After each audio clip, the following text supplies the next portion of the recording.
lloran al ir sembrando sus semillas, pero regresan cantando cuando traen la cosecha. La guía familiar. Que Dios les bendiga, hermanos líderes y lideresas de células de adultos. Les saludo de manera cordial, esperando que se encuentren bien y que la paz del Señor esté llenando sus corazones y que Él les esté respaldando en todo cuanto ustedes emprendan en su obra. En esta oportunidad vamos a reflexionar en la enseñanza que corresponde para este próximo sábado. El pasaje bíblico que nos servirá de texto se encuentra en el Evangelio según Marcos, en el capítulo número 9, y vamos a leer de los versículos del 17 al 27. La palabra del Señor dice de la manera siguiente: y respondiendo uno de la multitud dijo: Maestro, traje a ti mi hijo que tiene un espíritu mudo, el cual, donde quiera que le toma, le sacude y echa espumarajos y cruje los dientes, y se va secando. Y dije a tus discípulos que lo echasen fuera, y no pudieron. Y respondiendo él, les dijo: Oh generación incrédula, ¿hasta cuándo he de estar con vosotros? ¿Hasta cuándo os he de soportar? Traédmelo. Y se lo trajeron. Y cuando el espíritu vio a Jesús, sacudió con violencia al muchacho, quien cayendo en tierra se revolcaba echando espumarajos. Jesús preguntó al padre: ¿cuánto tiempo hace que le sucede esto? Y él dijo: desde niño. Y muchas veces le echa en el fuego y en el agua para matarle. Pero si puedes hacer algo, ten misericordia de nosotros y ayúdanos.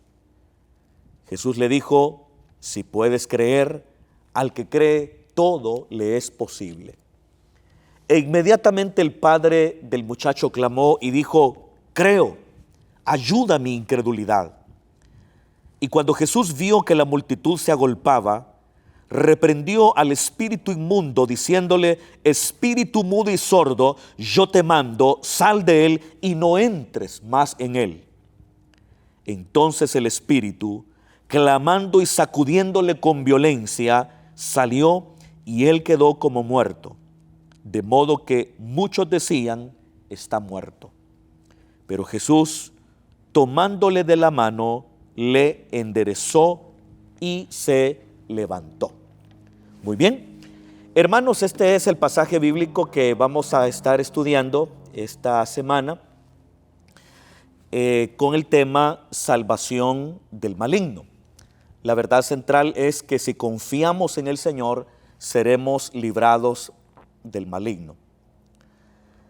A manera de introducción, hermanos, se nos muestra cómo, sobre todo en el Evangelio de Marcos, cómo el Señor Jesús tenía un poder total y absoluto sobre los demonios. Nosotros sabemos que Satanás es un ser real. Claro, Satanás no tiene esa imagen que probablemente las personas presentan o que tienen en su imaginario colectivo. Pero definitivamente Satanás es un ser real y cuyo objetivo es oponerse a Dios. La muerte, la destrucción, son cosas que caracterizan el quehacer de Satanás en contra de todo lo que Dios ha creado. En el Evangelio de Marcos, como lo decía hace algunos momentos, se muestra ese poder absoluto que Jesús tenía sobre todas las cosas.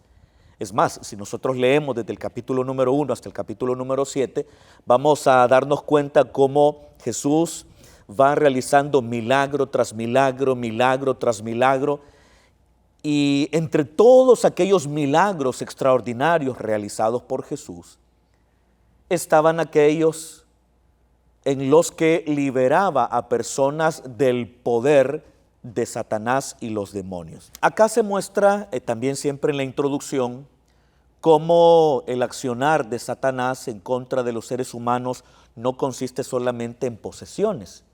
Muchas veces nosotros podemos pensar que el accionar de Satán solo es aquel que se hace evidente a través de una posesión, ¿verdad? Todos de una u otra forma estamos familiarizados con el tema de las posesiones.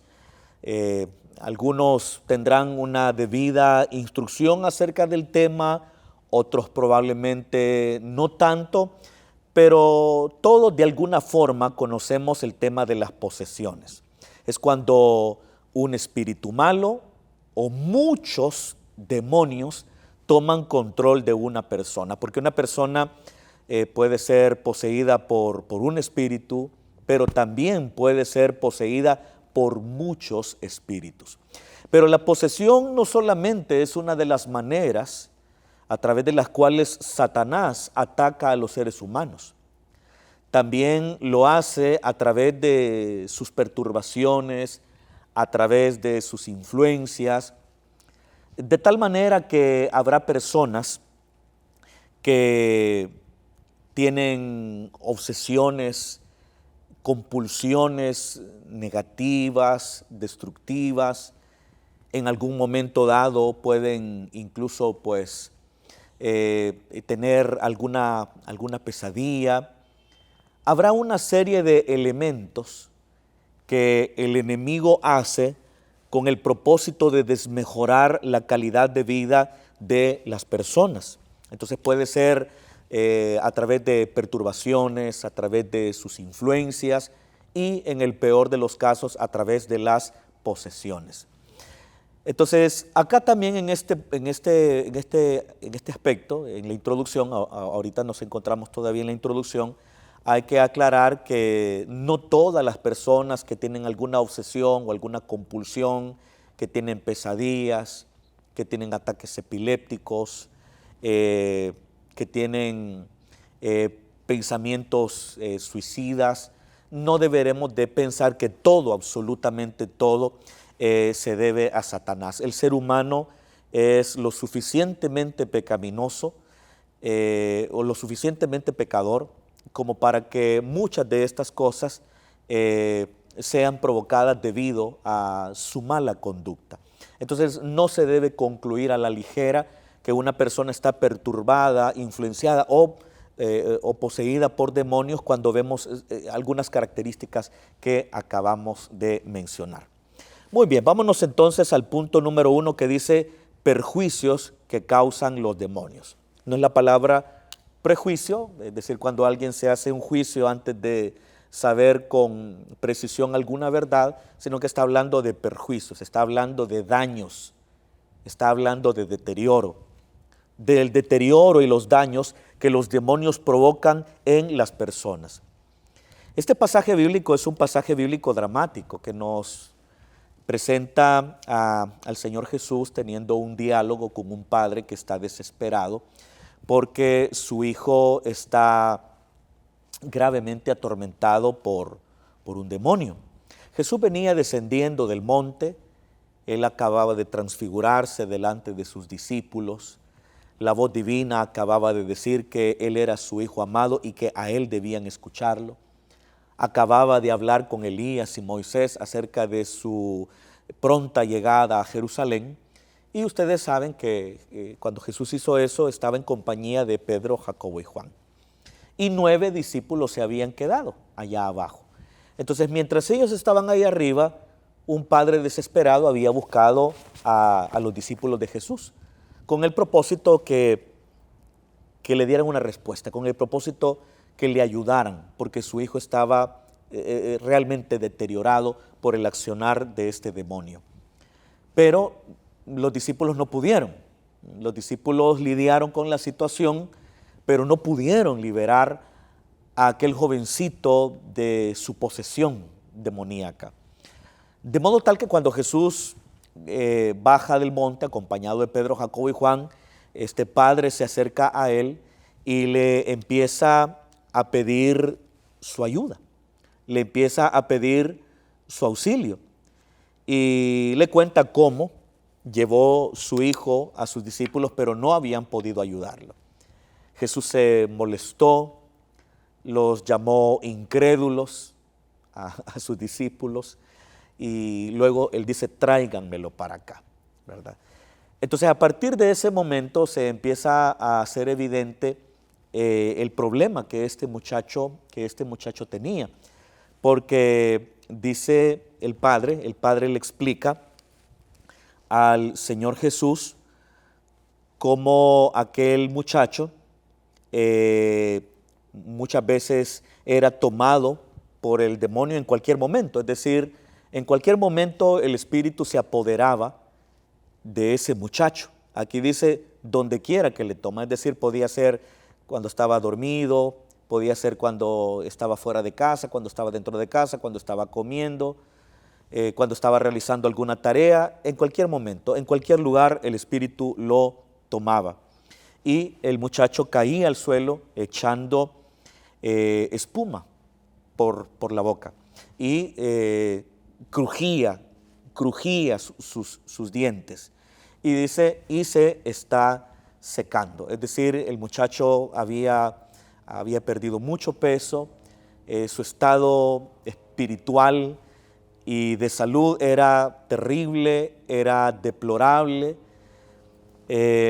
Posiblemente este muchacho ya no comía como debía y por eso había empezado a perder peso.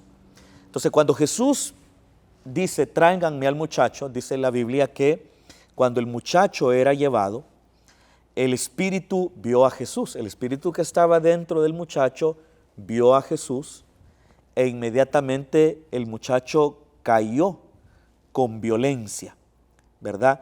Cayó en tierra, fue sacudido con violencia por el demonio y cayó en tierra y empezó a echar espumarajos por la boca. Ahí el Señor Jesús estaba confirmando lo que el Padre le había dicho hacía unos instantes, ¿verdad? Vean ustedes cómo este espíritu maligno había dañado tanto la vida de este muchacho, ¿verdad? Había dañado su salud, había dañado su espiritualidad y eso es justamente lo que el maligno hace.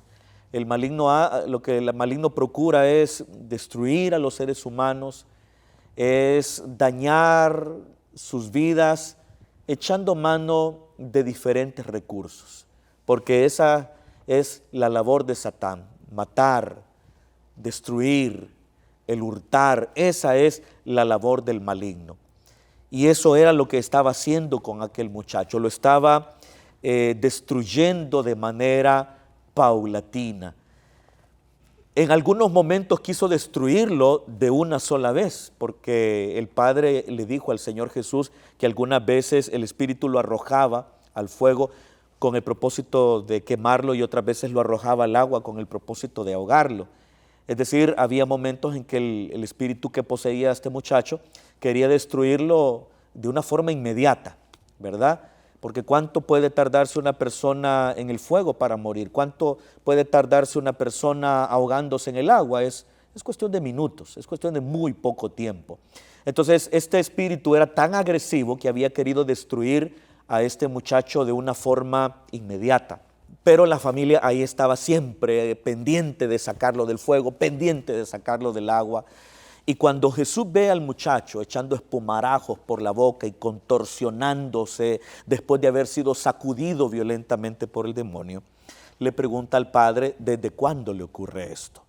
Fíjense que el control que el Señor Jesús tenía, ¿verdad? Porque el muchacho ahí está, revolcándose en el suelo, echando espuma por la boca, pero no vemos que el Señor se desconcentre, se descoloque, sino que al contrario tiene tal control de la situación que con toda serenidad le pregunta al Padre desde hace cuánto le sucede esto. Esto nos muestra lo que dice la introducción, el poder absoluto que Jesús tenía sobre los demonios. Es más, el espíritu que poseía a este muchacho reconocía ese poder, porque cuando vio a Jesús, inmediatamente sacudió al muchacho con violencia y lo lanzó a la tierra.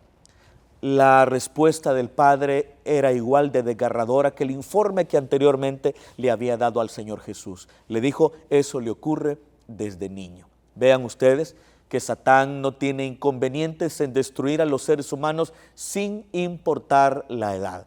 Es decir, que él era muy pequeñito.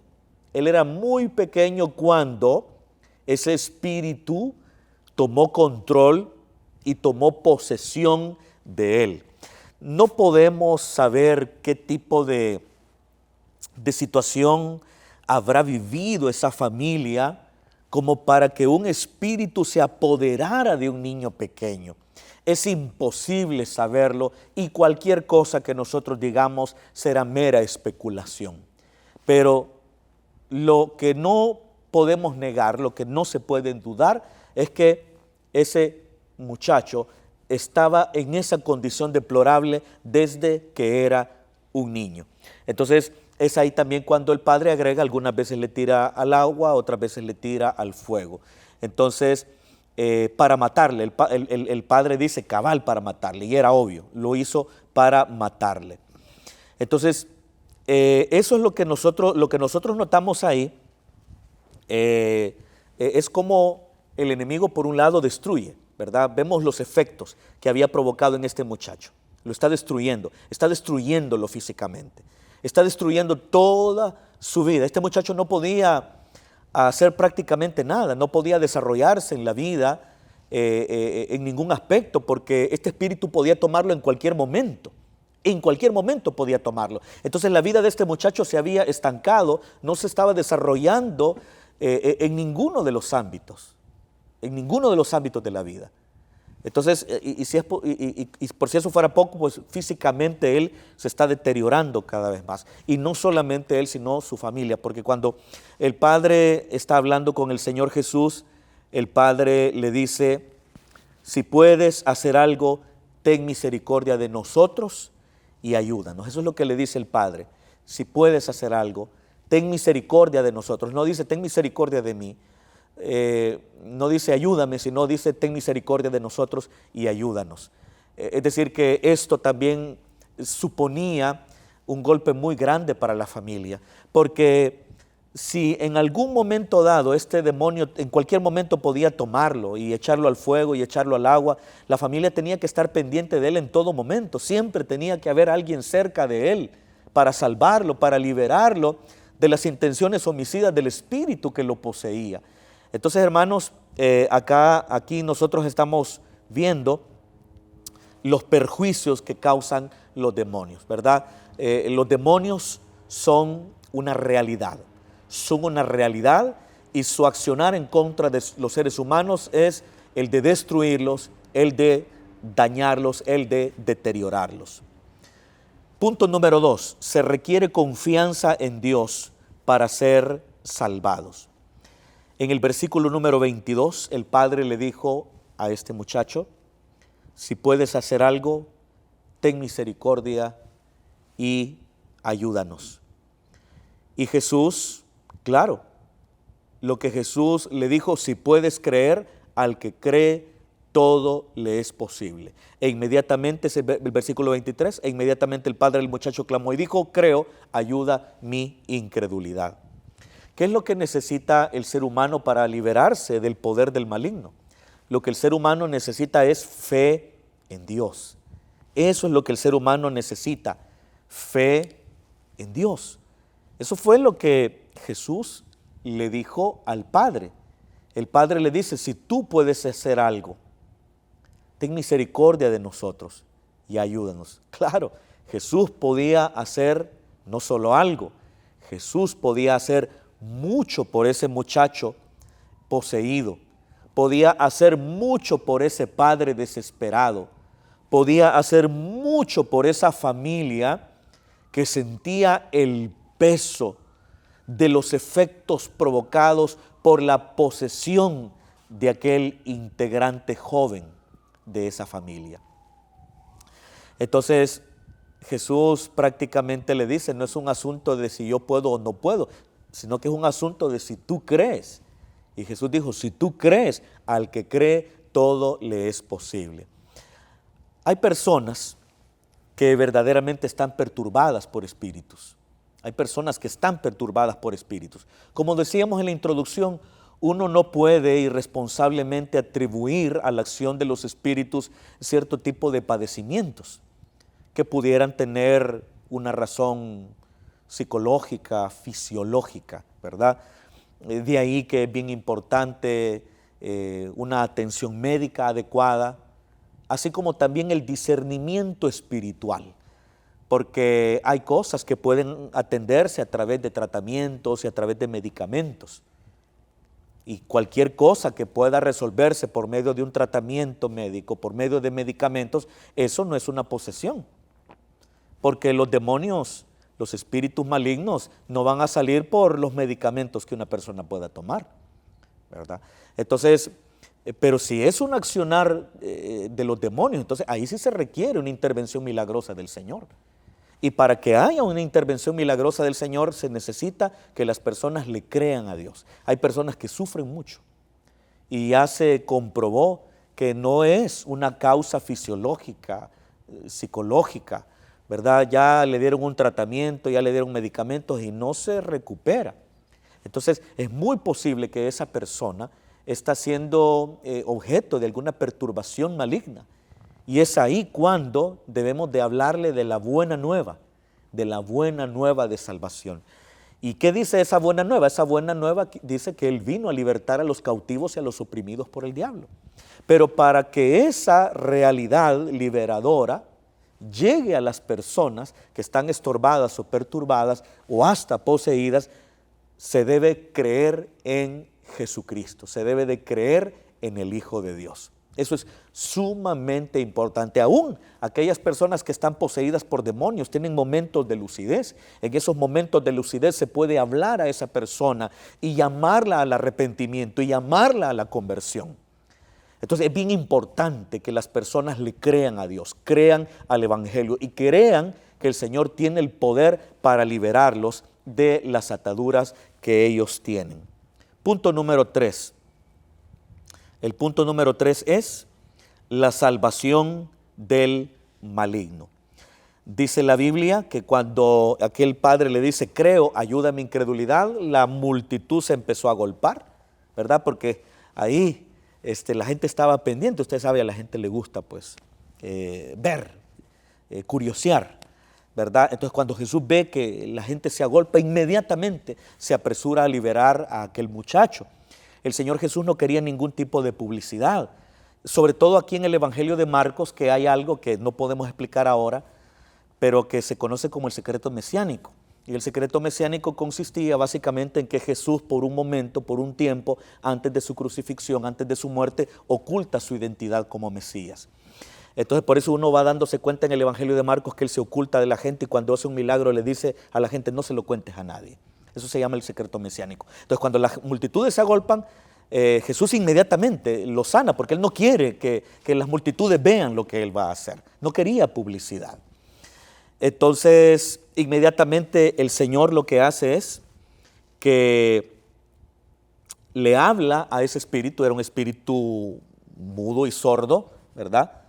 Un espíritu mudo y sordo. Si el muchacho no hablaba, no era por problemas en sus órganos, no era un problema fonético, sino que era un problema espiritual. Entonces él no hablaba, tampoco escuchaba. El padre le dijo, es mudo, pero Jesús pudo ver que también era un espíritu sordo, que lo había ensordecido también. Hay personas que no son mudas, solo son sordas y de nacimiento. Y claro, si son sordas de nacimiento, nunca aprenden a hablar, pero pudieran hacerlo, pero como nunca han oído ningún sonido, no pueden articular palabras. Pero acá había sordera y mudez. Entonces Jesús reprende al espíritu y lo sacude con violencia, y el Señor le dice, espíritu mudo y sordo, yo te mando, sal de él y no entres más en él.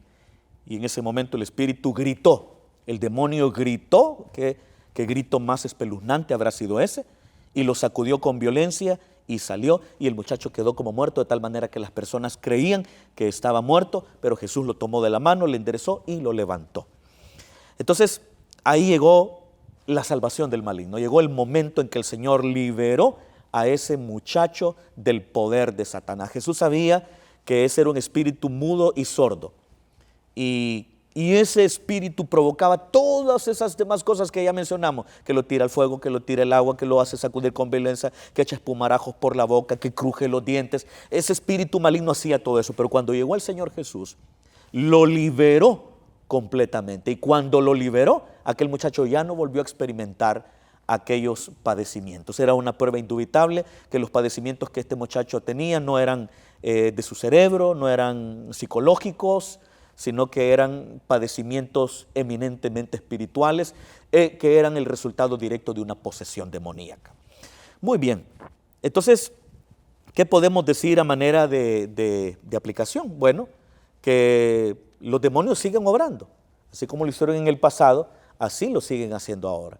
Quieren seguir destruyendo a la humanidad, quieren seguir dañándola, quieren deteriorar la calidad de vida de los seres humanos. Pero Jesús vino para libertar a los cautivos y a los oprimidos por el diablo. ¿Y qué tiene que hacer el ser humano para ser liberado?